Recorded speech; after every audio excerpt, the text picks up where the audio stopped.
Selamat datang Nitro Squad, saya Besmarta dan saya kembali lagi di Nitro Tutor, channel yang selalu membawa informasi terkini seputar teknologi dan perkembangan digital.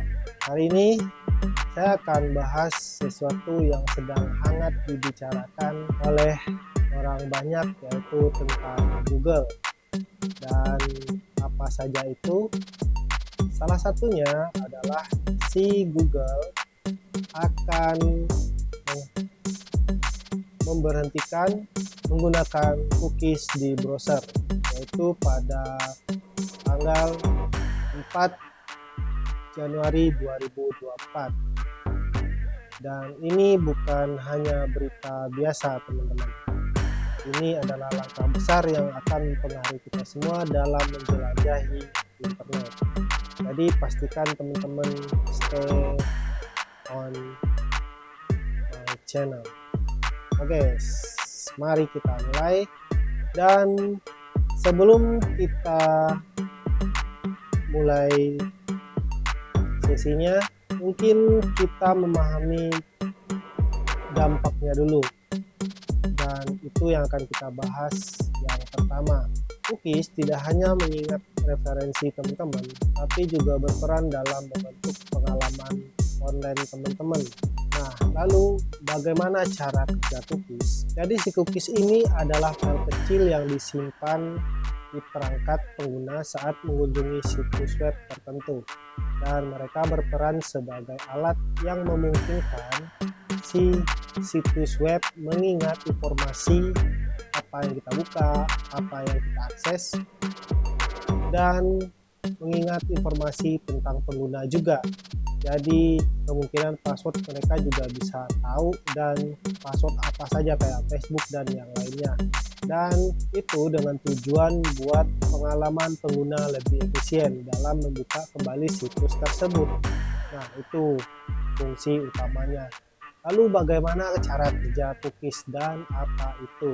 Jadi cookies itu bisa dibilang file kecil yang tadi yang saya jelasin, dan itu tujuannya untuk personal dan efisien untuk pengguna.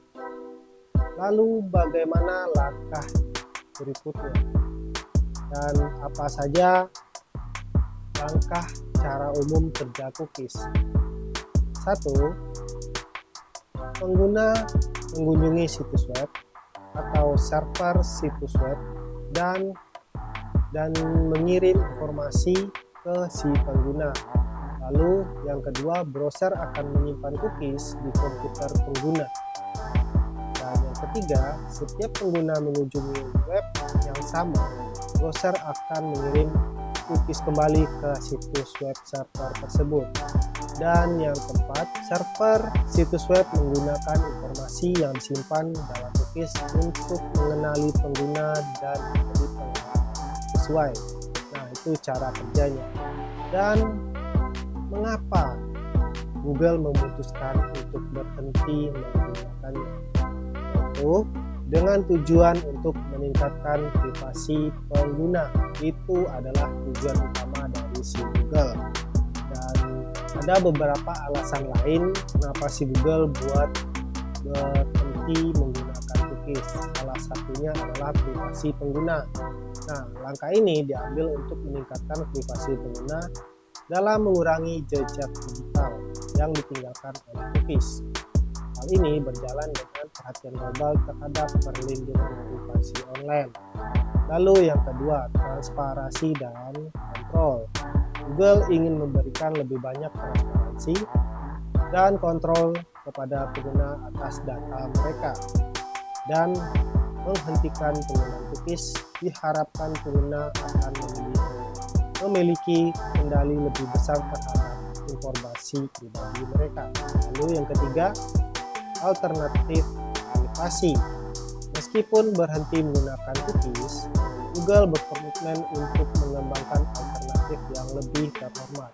Ini kita tunggu aja apa solusi lain dari si Google. Dan ini mungkin akan melibatkan teknologi baru yang memberi opsi yang lebih aman dan transparansi bagi pengguna. Lalu yang keempat, mengikuti perkembangan industri. Jadi maksudnya adalah keputusan ini untuk mencerminkan perubahan dalam tren industri yang semakin populer dan akan keamanan dan privasi pengguna. Dengan berhenti menggunakan cookies, Google berusaha untuk memimpin dalam mengadaptasi solusi yang lebih inovatif dan aman. Lalu dampak perubahannya pada Google apa? Jadi tanggal 4 ini teman-teman harus catat dan ingat baik-baik, karena sebagai pemain utama di dunia digital, Google akan mengubah cara kita berinteraksi dengan internet.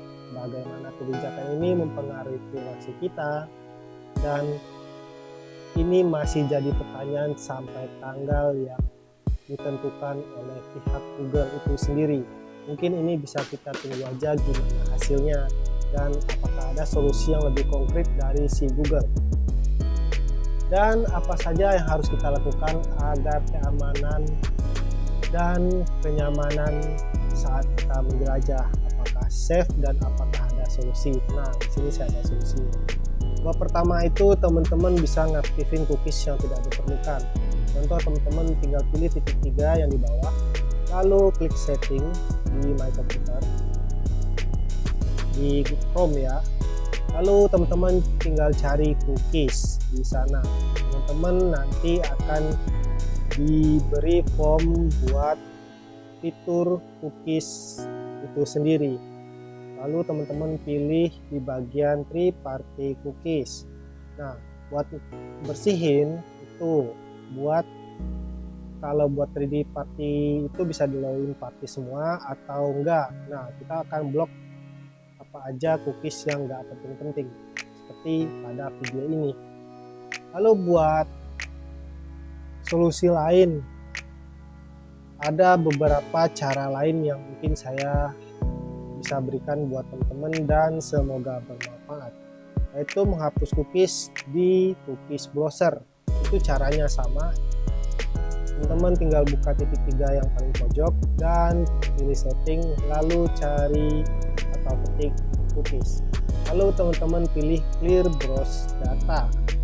Lalu teman-teman mau mana yang kalau saya biasanya pilih all time atau semua, jadi semua password atau apa histori saya akan hilang kehapus dengan settingan itu.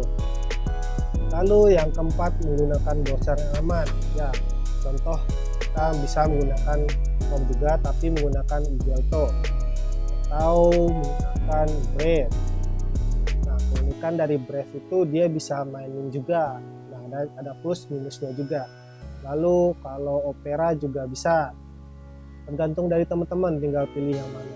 Lalu menghindari situs web yang aneh. Jadi jangan menggunakan situs web yang tidak terverifikasi atau memiliki reputasi yang buruk. Jadi situs web aneh mungkin melacak aktivitas teman-teman dan mengancam keamanan teman-teman atau keamanan password teman-teman. Lalu yang kelima adalah install perangkat lunak yang aman. Maksudnya adalah gunakan perangkat lunak yang aman atau pakai antivirus yang seperlunya. Dan nomor 6, mengatur privasi dan pengalaman pengguna. Lakukan pengaturan pengalaman di situs web yang teman-teman kunjungi, lalu bersihin cache seperti yang tadi. Lalu apa saja langkah yang harus kita ambil untuk menjaga privasi dan keamanan data teman-teman? Yaitu 1, memasang data yang terenkripsi. Maksudnya itu adalah pastikan data enkripsi saat ditransfer melalui internet untuk mencegah akses yang tidak sah. Jadi kalau ada teman-teman lagi transfer data, kalau ada yang mau masuk atau stop jaringan, mungkin stop aja kirimnya, pilih cara yang lain. Lalu kedua berhati-hati menggunakan jaringan Wi-Fi. Hindari akses informasi sensitif melalui jaringan Wi-Fi publik dan pastikan menggunakan jaringan yang aman. Dan yang ketiga, waspada tautan phishing. Nah, itu yang baru kejadian tuh, kayak undangan online. Itu kalau ada yang aneh, install APK segala macam, jangan mau kalau dia kirim pakai WhatsApp atau yang lain. Lalu link juga bisa, karena bisa ngelacak lokasi. Meskipun teman-teman buka, kalau teman izinin, dia bisa ngelacak lokasi kita. Kalau kita nggak izinin, dia nggak akan bisa. Kuncinya itu, jangan diizinin sama sekali. Lalu gunakan password yang unik. Contoh menggunakan tanda tanya atau kurung. Itu bakalan buat memberi dia banyak waktu atau kesulitan buat ngambil password kita. Lalu gunakan Gelto di Chrome. Ini yang saya jelasin tadi. Bisa teman-teman gunakan Mudah Gelto, dapat membantu melindungi riwayat browsing teman-teman dari data yang tersimpan di perangkat teman-teman. Lalu yang keenam, ada gunakan lock screen buat antisipasi pertama. Teman-teman bisa gunakan PIN, password, sidik jari, atau yang lainnya jika ada.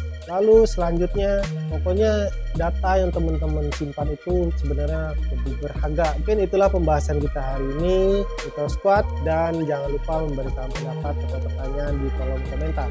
Dan terima kasih sudah bergabung dengan Mitra Tutor. Sampai jumpa di video berikutnya. Tetap terhubung dengan teknologi Mitra Squad. Dadah!